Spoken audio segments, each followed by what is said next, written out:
नमस्कार, मैं हूं आलोक तिवारी और आप देख रहे हैं स्वराज चंपारण न्यूज। हमारे बीच शालिनी मिश्रा जी हैं, जो केसरिया विधानसभा के वर्तमान विधायक हैं।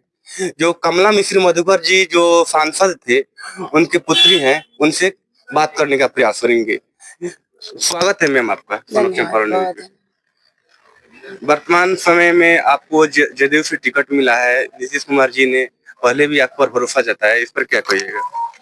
अ, बहुत आभार प्रकट करती हूँ हमारे नेतृत्व आदरणीय मुख्यमंत्री जी श्री नीतीश कुमार जी पर को और हमारे शीर्ष नेतृत्व एनडीए शीर्ष नेतृत्व को, जिन्होंने फिर से मुझ पर भरोसा जताया। और मैं उनको आश्वस्त करना चाहती हूँ कि केसरिया विधानसभा की सीट बहुमत से, भारी बहुमत से हम लोग जीत के उनको देंगे।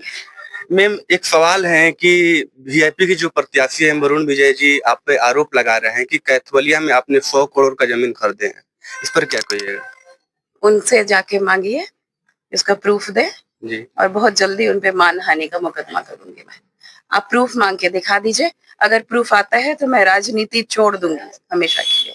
ऐसा कुछ नहीं है। अब नहीं है, हाँ है का क्या मतलब है? जब मैं कह रही हूँ कि मैं राजनीति छोड़ दूंगी अगर प्रूफ वो दे देंगे, और उनपे अगर प्रूफ नहीं देते हैं तो मानहानि का मुकदमा उनपे होने जा रहा है, वो आप बता दीजिए।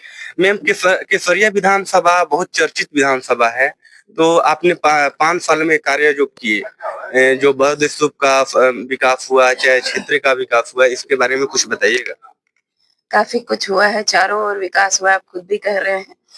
लगातार हमने काम किया है और लगभग 1000 करोड़ की योजनाएं हमारे क्षेत्र में पिछले 5 सालों में, जिसमें 3.5 साल ही कार्यकाल था, 1.5 साल कोरोना में था। उतने दिन में ही लगभग 1000 करोड़ की योजनाएं हर विभाग से हमारे क्षेत्र में हमने लाके दी। इस बार अगर केसरिया की जनता आपको चुनती है तो बिहार सरकार में आपका क्या भूमिका रहेगी? बिहार सरकार की भूमिका मैं नहीं तय करती, हमारा नेतृत्व तय करता है। लेकिन बस एक पार्टी की कार्यकर्ता होने के नाते पार्टी मुझे जो भी जिम्मेदारी देगी वो उसका मैं पूरी तरह से पालन करूंगी। लेकिन मैं अपने क्षेत्र के लिए बताना चाहती हूँ, शायद आप ये क्वेश्चन करना चाह रहे थे, तो मैं क्षेत्र के लिए मेरी पहली प्राथमिकता होगी बौद्ध स्तूप का और विकास एएसआई केंद्र सरकार के साथ मिलके, क्योंकि पिछले कार्यकाल में मैं क्षेत्र के विकास में लगी थी, तो वहां मौका नहीं मिला मुझे ज्यादा समय देने का। तो जितना कर पाई वो तो हो ही गया है। वो दिख रहा है कि पिछले 30 सालों में जो नहीं हुआ था, बौद्ध स्तूप में विकास दिखता है। ऐसा नहीं है, अब जिनको नहीं दिखता है वो अलग चश्मा लगाते होंगे, लेकिन जितना होना चाहिए उतना अभी तक हुआ नहीं है। तो मेरे अगले कार्यकाल में उस पे मेरा पहली प्राथमिकता, दूसरी प्राथमिकता एक उद्योग लगाएंगे हम, और तीसरी प्राथमिकता रोजगार का सृजन और ज्यादा करना। मैडम, महसा सिंह जो वर्तमान में एमएलसी हैं, उन्होंने आपके प्रति कुछ शब्दों का जो चयन किया वो गलत शब्द है, उसके प्रति क्या प्रतिक्रिया दीजिए? मेरा वो संस्कार नहीं है कि मैं प्रतिक्रिया दूं।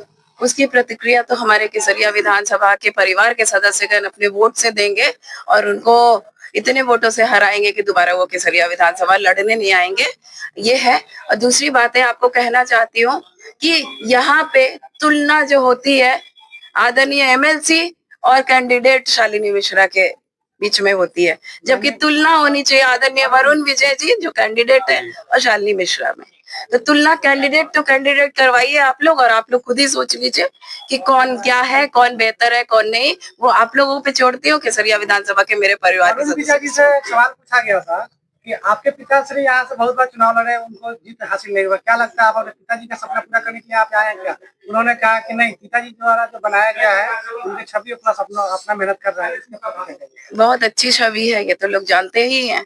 वो आप लोगों पे छोड़ती हूँ, मैं कुछ नहीं कहूंगी। उनकी छवि और उनके पिताजी की छवि के बारे में मैं कुछ नहीं कहना चाहती हूँ। अच्छी बात है, अपने पिताजी के सपनों को पूरा कोई भी करना चाहता है, मैं भी कर रही हूँ। करना चाहते हैं तो करे, अच्छी बात है, लेकिन छवि होनी चाहिए उस लायक की, और सपना होना चाहिए उस लायक, वो आप लोगों पे छोड़ते हो। तेजस्वी यादव जी माई बहन योजना का कह रहे हैं कि माई बहन योजना लाएंगे, 25-25 हर एक माई बहन को देंगे, इस पर क्या कहिएगा? वो योजना से काफी कई गुना ज्यादा बिहार सरकार, माननीय मुख्यमंत्री जी, माननीय प्रधानमंत्री जी बिहार के एक एक परिवार को दे रहे हैं। लगभग 7,500 रुपए प्रति माह एक एक परिवार को दिया जा रहा है। तो उसके बदले 2,500 और 7,500 3 गुना दिया जा रहा है। तो कोई ऐसा नहीं है ये कोई नई चीज है। और दूसरी सबसे बड़ी बात है कि वो सरकार में आने ही वाले नहीं है, तो वो सब योजनाएं ऐसा ऐसे तो नहीं जो महिलाओं को प्रलोभन दे रहे हैं और प्लस बिहार की जनता को प्रलोभन दे रहे हैं कि प्रत्येक घर सरकारी नौकरी प्लस जो जीविका में सीएम दीदी जो है जो कमेटी मोबाइल बोला जाता है उसको 30,000 का सैलरी देने का वादा कर रहे हैं। जीविका दीदियों को जो है मान सम्मान और सब कुछ माननीय मुख्यमंत्री जी ने दिया है और अभी भी वो दे रहे हैं, आगे भी देंगे, सैलरी भी बढ़ेगी। और भी ये सब जब कोई सरकार में नहीं आ पाता है, आना तो है नहीं तो कुछ भी घोषणा करना है। बजट उतना है ही नहीं बिहार का, देश में इतने करोड़ नौकरी नहीं है जितनी वो बिहार में कह रहे कितने करोड़ नौकरियां दे देंगे। मैं थोड़ा जल्दी में हूँ। मैम 2 मिनट। तेजस्वी यादव जी आरोप लगा रहे हैं कि जो 10,000 रुपए जीविका के माध्यम से दिया जा रहा है वो चुनावी रेवड़ी है।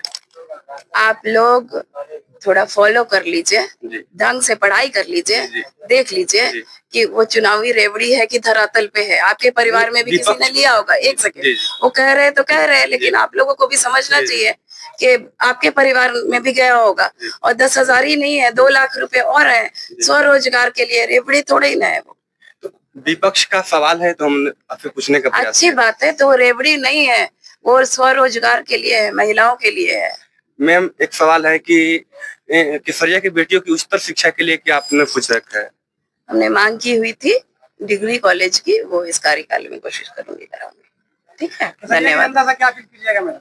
आने वाले 11 नवंबर को क्रमांक 2 पर तीर छाप पर बटन दबाकर अपनी बेटी के मान सम्मान को वोट करें, अपनी बेटी और एनडीए सरकार को वोट करें और भारी बहुमत से आदरणीय नरेंद्र मोदी जी, आदरणीय नीतीश कुमार जी, आदरणीय जीतन राम मांझी जी, आदरणीय चिराग पासवान जी और आदरणीय उपेंद्र कुशवाहा जी की सरकार बनाकर, डबल इंजन की सरकार बनाकर बिहार की विकास को और गति देकर बिहार को विकसित राज्य बनाएं और अपनी बेटी के मान सम्मान की रक्षा करें। धन्यवाद। मैम कुछ हाई स्कूल है जो भी हो पाया है, उसके लिए क्या कहिएगा? उसके लिए मैं सक्षम नहीं हूँ बोलने को, क्योंकि मैं बिहार सरकार, लेकिन हाँ हमारी मांग जरूर होगी कि उनको किसी न किसी तरह से फायदा पहुंचना चाहिए। धन्यवाद। हमने शालिनी मिश्रा जी से सभी सवालों का जवाब देने का प्रयास किया। आप देखते रहिए सन ऑफ चंपारण न्यूज और भारत एक पहल न्यूज। अब तक के लिए इतना ही, धन्यवाद।